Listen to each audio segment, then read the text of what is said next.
Episode 654. What's up? Deception was furious. A rare opportunity, and this so-called killing expert wasn't even bothering to seize it. Meanwhile, Lord Grimm spun around, fired off 2 shots, then promptly turned back to enjoy the scenery. The 2 shots were like a half-hearted reply to Deception's call. Deception was absolutely furious, but those 2 shots were dead accurate. He spun and whipped his gun around, yet even with such a fast motion, he didn't miss a single shot. Had your fill of watching. Deception's attacks were blindingly fast. Even in a one-on-one, that player had no chance to fight back. Deception pushed him all the way to the window, nearly shoving him right out. Hey, careful, don't push him out. Lord Grimm quickly drove a knee into the player, shoving him aside. Hurry up.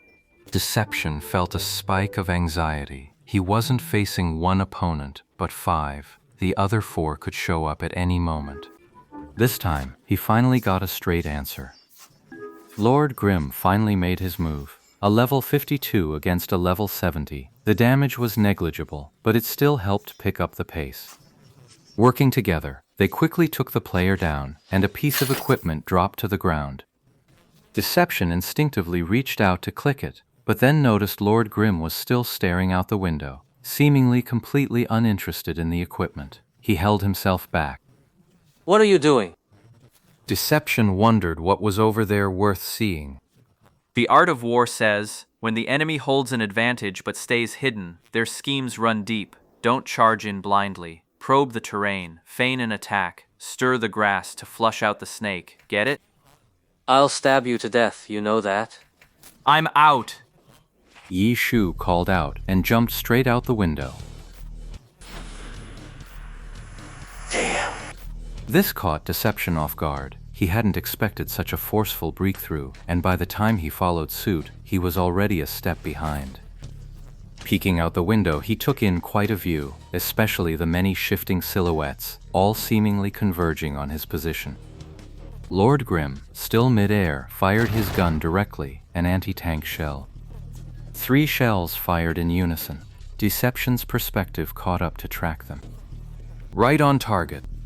3 shells flew in unison toward the room's entrance, where the 4 members of that half-squad were still milling about.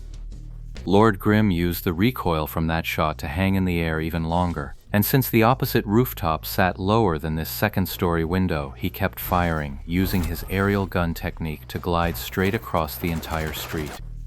Deception didn't have that kind of skill, but the 4 players on the street below were thrown into chaos after the anti-tank cannon and Lord Grimm's continuous flying gun attacks.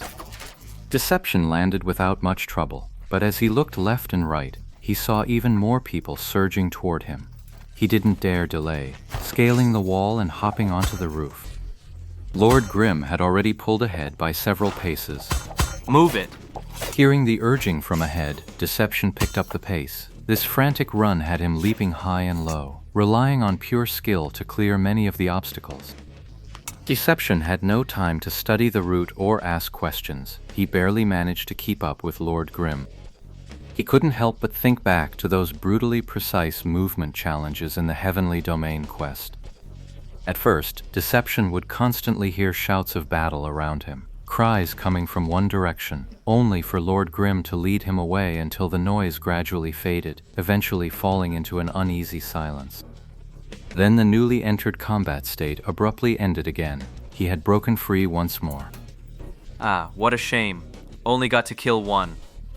It was only then that Deception finally caught up to Lord Grimm, and he immediately heard Lord Grimm say, with a note of regret in his voice.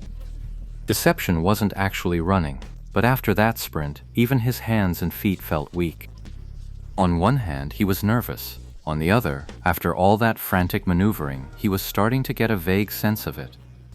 The moment they launched their attack, their pursuers immediately called for backup. The guy by the window, looking down from his vantage point, roughly mapped out the enemy reinforcements route. Then, he led them through, weaving a path straight out from the encirclement closing in from all sides.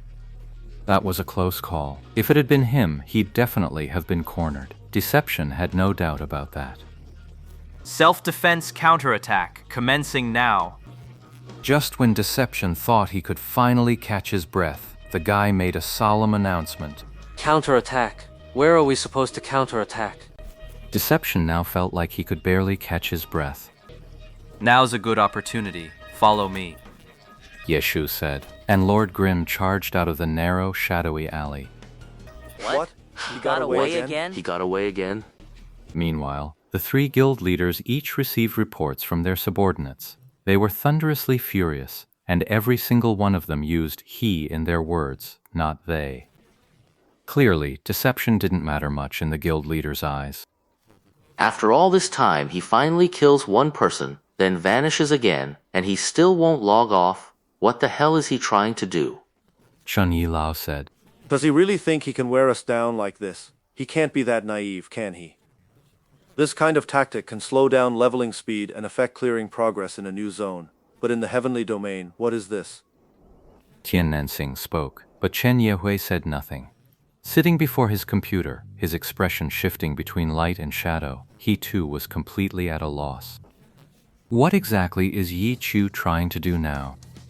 He could have just walked away, no questions asked, but instead he chose to stay in this backwater town and play hide-and-seek with everyone. Treating it like entertainment? Surely he's not that childish. A top-tier god needs to find amusement in a game of hide-and-seek? Deception didn't run either. The two of them got together again. What are they plotting? As Chun Yi Lao spoke, Deception was finally acknowledged as a presence of some kind. Since they're not planning to leave, there's no point in wasting our strength on precautions. Let's have everyone join the search and hunt them down.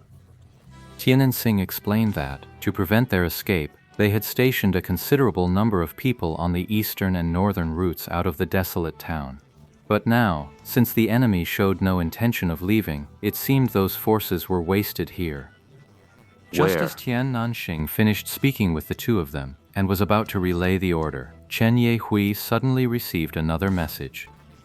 They've appeared again. Where? Tiananxing and Chun Yi Lao asked together.